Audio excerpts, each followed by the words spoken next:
జై శ్రీమన్నారాయణ.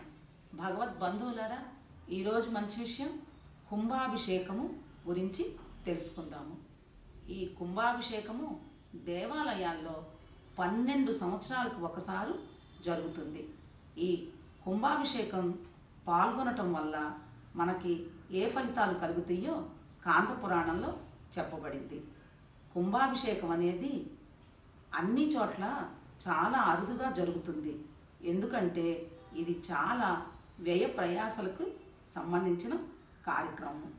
ఈ కుంభాభిషేకంలో పాల్గొనటం వల్ల ఎన్నో తీర్థయాత్రల్లో స్నానం చేసిన ఫలితం కలుగుతుందని, ఎన్నో పుణ్యక్షేత్రాల్లో భగవంతుణ్ణి దర్శించుకున్న ఫలితం కలుగుతుందని స్కాంద పురాణంలో పెద్దవాళ్ళు చెప్పారు.